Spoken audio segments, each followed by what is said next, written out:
Alrighty. Hi, everyone, and welcome to SAF Ready the Podcast here at the University of Waterloo. On this podcast, we'll have a variety of guests, students, faculty, and staff to let you in on all that the School of Accounting and Finance has to offer. I'm Sam, and I'll be your host. We want to ensure that you're hearing everything that you want to know about the School of Accounting and Finance. So after listening to episodes, feel free to DM us on our variety of social chains, as well as emailing us at saf@uwaterloo.ca with any more questions, topics, or people that you want to hear from. Tune in soon for our next episode on Buzzsprout, Spotify, and Apple Podcast, or YouTube.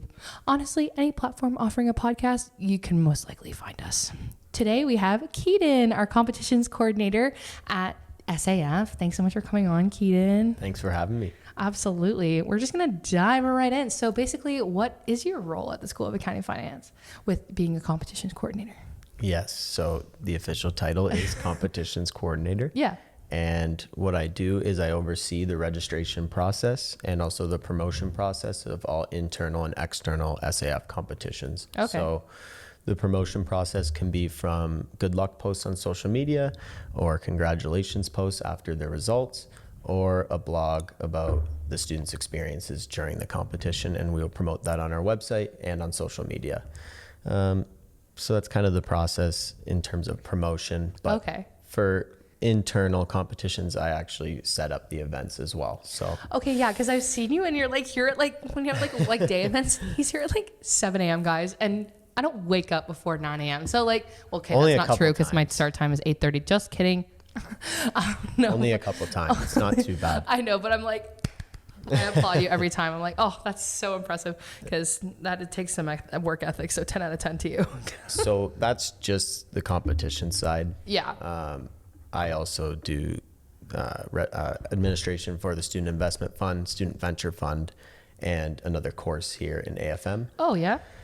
And also the FLC, which is the Financial Literacy Competition. It is okay. a competition across all of Canada. Oh, and wow. we usually have over 1,000 students every May and December. So that's used to help promote SAF to high school students, maybe get them into financial literacy, and maybe one day they come to SAF. Maybe. I could definitely use a little financial literacy conference or competition or something because, Anyway.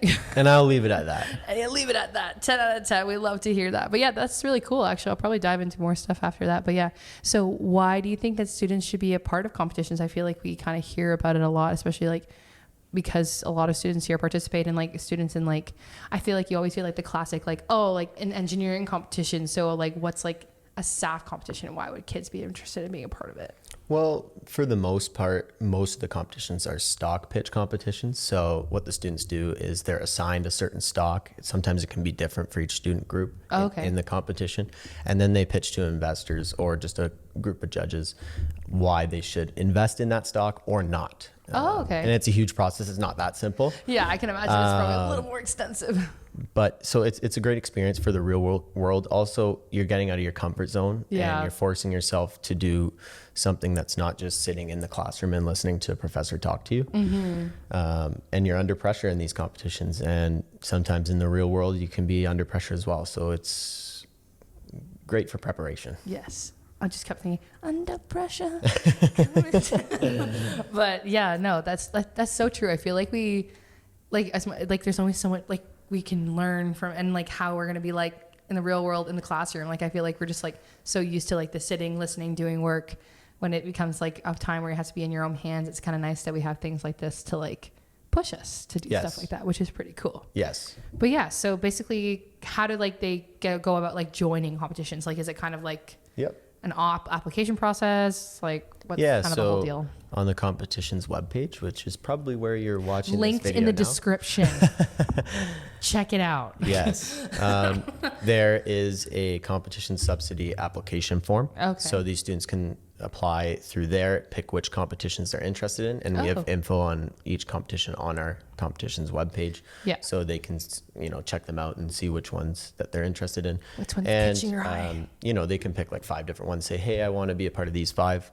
And then maybe we'll pick them for 1 or 2. Yeah. And put them on a team. And usually, so you guys make the teams? Yes. Oh, that's nice. Now, sometimes students go outside of us and make their own teams, which is fine, but they might not always be subsidized if they didn't get permission ahead of time. Oh, okay. Gotcha. So they can do that and go through the application form, or a lot of times, well, not a lot, but sometimes the faculty members just pick the students and they go up to them and ask, hey, do you want to be a part of this competition? Because when you have a faculty mentor, they want to win. That's fair. But they want to help the students grow as well. So they sometimes handpick really good students. Oh, that's kind of cool. So if that's you, then you're pretty good. Yeah, you're being spotted. You're being scouted. It's like being picked for, I don't know, varsity sports. That was on my brain in the moment. But so yeah, what kind of support does SAF provide students who are participating in these competitions? So you kind of mentioned like faculty mentorships, obviously. Yes. And like kind of like, do you have to pay for things like fees and stuff like that? So we'll start with the faculty mentors. It depends what avenue the competition's in. Maybe it's accounting, finance, business, sustainability. That will depend who the faculty members, and they will help guide you along the way. A lot of these faculty members have done this before with many competition teams, and many students. So that's one support area. And then another is the fees. So students won't have to pay for anything. That's travel, food, hotels. Oh, wow. Registration fee. That's all subsidized by us. Oh, wow. I didn't know that. Really all we ask for is just to be able to promote them and for them to share their story after in a blog or a story. Okay, that's a really good deal. Okay, it's pretty good. Do you know how easy it's for free. Like I don't know why students wouldn't do it. It's a great opportunity. We could totally just do like one of those like get ready with me while I do a competition for SAF. Yeah, and go for free. And go for free. Maybe you were gonna ask this later on, but they're going to Montreal, Toronto, Vancouver, Manhattan, Harvard, which is Cambridge. So seriously, they go all over. So it's a great opportunity to travel as well, depending. And a lot of these comps are in Toronto, but even that's cool. So yeah, I did not know this. Is there often prize money involved with competitions? Like, obviously you talked about how it's free, but also so that's the thing. Also, it's free to go to basically, and a great experience, a learning experience, but also you can win some money too. So I've seen prize pools up to 10 grand. I've seen $5,000, $4,000. It's usually a few thousand. So split between the 4 students, or depending how big the competition team is, which is usually 3 or 4 students. Yeah. Just paid for your co-op fee. Done. So you can go for free and then get paid for it too. So. Why not? Oh, that's literally like the best of both worlds. Like all you have to do is a little bit of work to make sure you win. Just a little bit. Just a little bit. That's awesome. Yeah. So yeah, what kind of skill sets do students gain by competing? Is it like, do they gain like not just skills within like the actual competition itself? Is it kind of like just a variety of different things? Like what would you kind of say would be like a big appeal for students who are trying to like build on their skill set when they're moving into these competitions? Networking's definitely, I think, I wouldn't put it number one, but it's definitely up there. It's a great chance to not only meet people in the industry now, but students across other universities, because a lot of these competitions are students from not only all around Canada, but around North America, around the world. So, I mean, hey, you meet someone from Cambridge, you would have never met them before. Maybe they're doing something you're interested in, you collaborate. So you never know. So networking's up there, but in my opinion, it's the experience. It's the experienced collaborating with your teammates, I think, is huge, especially when they have to juggle their own work from school. Maybe they're on co-op. So it's a lot because this is on top of their schooling. It's not a part of it. So I would say those are things that you can learn and grow. Yeah, I also think like the networking opportunity too, like, because I always am like in the back of my head whenever you like meet somebody, especially in a business situation, like you never know who you're going to be working for, working under, or so who like, you'll see again, exactly. So it's like meeting other students as well as like the business professionals. It's like the cherry on top. Like you're never really going to be in a bad situation for like making these connections from the start. Like, yeah, you want to win it, but you also want to make buddy with everybody that's there. No, like seriously, I mean, winning it's cool and all, but 2 years after that, 1 year after that, the next day, it doesn't really matter too much. It's about what you gain from it. Yeah, and like I've heard like students who like network at these competitions and like meet like business professionals, and it can like lead to like co-op jobs. 100%. They connect on LinkedIn and you never do all know that stuff. So yeah, I know. I feel like they should be like an entire course on how to navigate LinkedIn. Yes.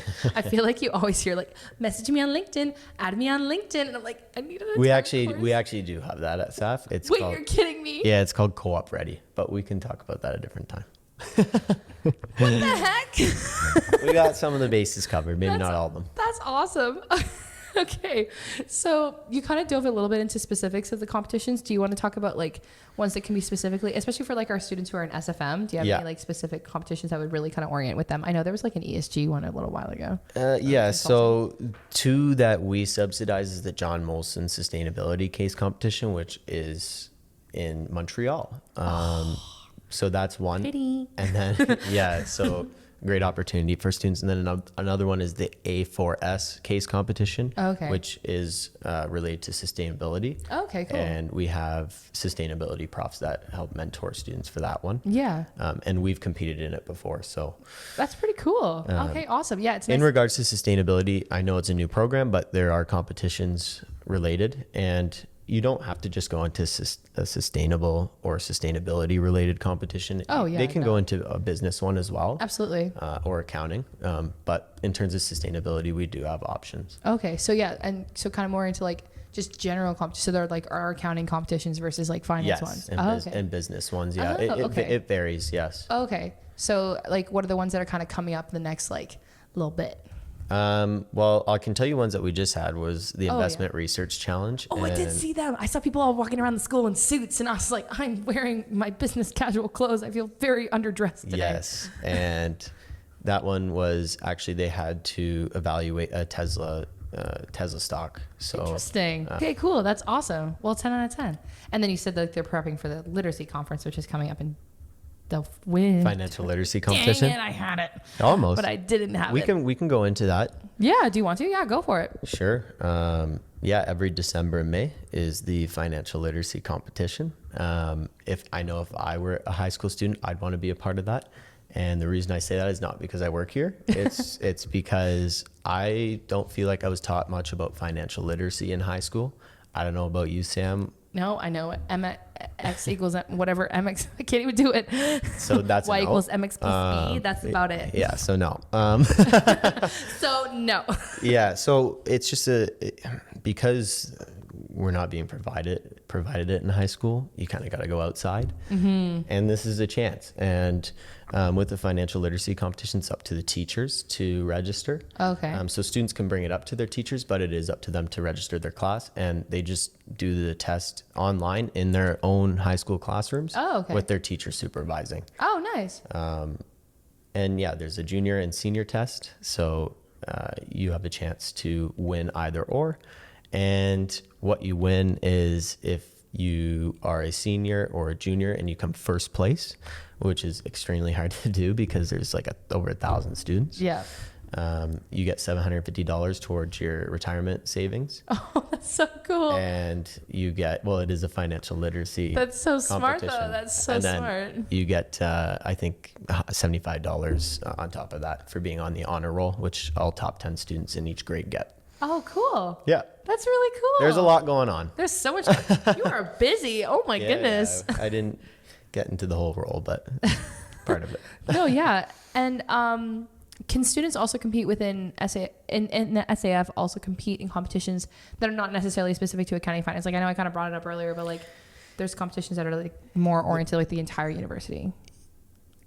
The short answer is no, because they can compete for sure, but they won't be subsidized by us. So we're only going to subsidize the competitions that relate to the School of Accounting and Finance. Fair. So accounting, finance, business, sustainability related comps. Okay. So they can go and compete for sure. You just wouldn't be paid by us.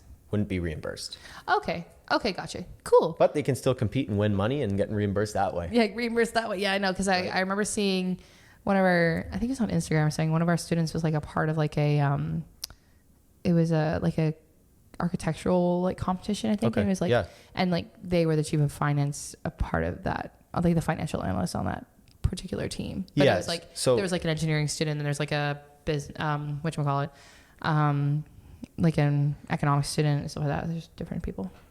Yeah.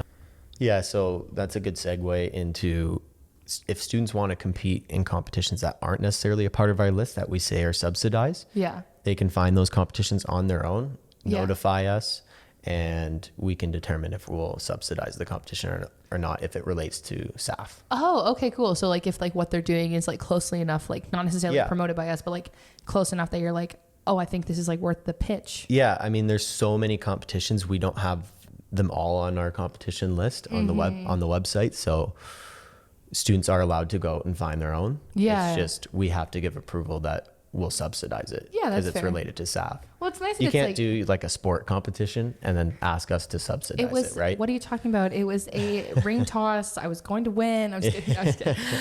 But yeah, no, still weren't subsidized. No, yeah, that makes a lot of sense. Yeah. But that's actually kind of cool too. Like that you guys are like still supporting the students of like experiencing other competitions too. Like you're not just like limiting them, not to limit them because they sound pretty cool. No, we're not limiting them at all. Yeah, which is really awesome. And then they get to like kind of explore other areas of like business, especially if they're doing the business side of stuff for particular students, then they can like, you know, I feel like it's kind of cool to like meet other people in other faculties and work with them as well. Yeah. Cause you never know who you're going to work with in life. You never know. Yeah. So what kind of success rates have our students had in the past with competitions? I know this is a cheesy answer, but from reading their blogs and their stories, I'd say 100% because they've all taken out something positive from every experience. It's not always about the end result. Like I said earlier, you know, the result doesn't matter the next day. It's what you took out of it. Exactly. So from reading their blogs and the positive experience they've had and skills that they've gained, I would say 100%. Now that doesn't mean it was a smooth road the whole way. Yeah. And that there weren't things that, you know, they weren't happy with, but I would say they've all taken something out of it. So 100%. Cool. Or close to it. And then in terms of like coming first place, we do come first place like a handful of times a year, and we usually compete in around 30 competitions. Oh, wow.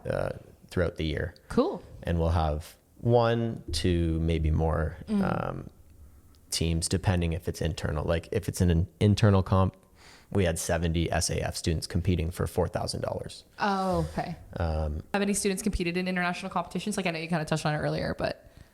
Yeah, I mean, I just got an email today about the student team that competed in Manhattan, and they filmed a Instagram reel. Oh yeah, that we'll be sharing soon about what they did there, and they went to shows and saw downtown, etc. Had great food. So good. On top of competing and learning and. That is so cool. Like, was it like experience? Was it like kind of like what kind of competition was it? Do you know like the specifics? Like, I don't. Oh, okay. No. Yeah, I was like, there are a lot. So I don't know the specifics of all. Details. That's especially off the top of my head. Why aren't you naming every single one off of the top? Should know exactly what they did. Exactly what they promoted. Exactly. Yeah. Like I don't go to these competitions. Yeah. I'm overseeing them and making sure they are a part of them and that they get promoted. Yeah. No, very, very cool. Well, that's still so awesome. Shows. I want to go on Broadway. I know. And like the classic New York pizza just sounds chef's kiss. Yeah. So good. So you said did they kind of just take place like throughout the year, or is there like specific times of year that they're kind of like more inclined to happen? Like, Great question. So I would say it dies down in the summer in terms of external competitions, which aren't with the School of Accounting and Finance, but that's where our internal competitions happen. Okay. So Investment Research Challenge, which I brought up, was in July, and that had 70 students. Yeah. Strategy Case Competition was in June, and that had over 50. Nice. So that for internal, it's during the summer, but in the fall and winter terms, that's where the external competitions come in. And you'll go to Toronto, Montreal, Vancouver, depending where the competition is. Yeah. Very cool. So it's nice that it's kind of like there, not to say that there's a break, but like there is like a kind of like a shorter and like less intense time of year to do. Yes. And students would want to register early on in the fall or late in the summer term if they want to compete in the fall or the winter term. Yeah. Just so we have time to put the teams together. Yeah, absolutely. Now, in saying that, students are allowed to put their own teams together as well and come to us and say, hey, we want to put this team together. Yeah. Good answer too. Yeah. You're just heaving. I would keep it in. Yeah, I kind of like it. Just blow out the mic. But yeah, where was I? I was focused on your coughing. Yeah, you can form your own teams. Yeah, so students can form their own teams and come to us and say, hey, I want to compete with my 3 friends. I think we do really well together and we want to compete in this competition. Can we get subsidized? And if you get approval, you will get subsidized. Okay, but it also like you don't have to worry about like formulating a team if you don't have one, but you're interested in the competition. No, if you don't have a team, you just apply as an individual and we can put you on one. Okay. Now, we only have so much money, so we can't, not necessarily everyone will do every competition, and we may only have 1 team per competition. So if you ask to be in 5, 6, 7 comps, you might not get into everyone. Yeah. That's fair. But I also feel like that's just kind of, that's life. It's the way it is. But also I feel like if students keep applying, they will compete for sure in multiple. And also like, I feel like also like if you're doing 6 competitions on the top of the fact that you're doing schoolwork or like your co-op, I feel like that can get a little bit, because it is a lot of work. It's a lot of work. Well, I mean, the Manhattan team, no, I think it was a different team, but they put together a 70-page slide, 70-page paper. That's literally a book. And 70-page slideshow. But still, that is a book. But it's big. Plus the appendix. And they had to present this. So not all of them are that big, but it shows you that it can be a lot of work outside of school, but it's worth it. Because obviously it is worth it. But so if you're like, I want to be in a bajillion, maybe not a bajillion. No, maybe one. Maybe one. Try to get into 1 a term. Yeah, I feel like that's like a good amount of like space for that. Yeah. Well, my last question is, any advice to incoming or prospective students considering SAF and like just in general? Like what are your kind of like with your knowledge of competitions? Yeah, I would say just go out and do it. It's pretty simple. Once you're there, the nerves will probably go away because you realize, holy crap, I'm here. It's happening. Yeah. So too bad. Too bad. No fear. So don't have fear. Exactly. And just do it. The worst that can happen is you get reimbursed and you didn't lose any money. Yeah. and you had a good experience. Well, thank you so much for coming today, Keidon. This was seriously awesome. I seriously wish now I could do these competitions, but I can't, but it's fine. Anyway, but thank you so much for coming. And I hope that our students I definitely know that our students were able to get some more insight on what the coolness of the competitions is. But if you guys want any more info, feel free to check out the website, the competitions website, because they have all the information there, or send Keidon a quick email. Yes. Yeah. krgiles@uwaterloo.ca. Woo! And thank you for having me, Sam. Absolutely.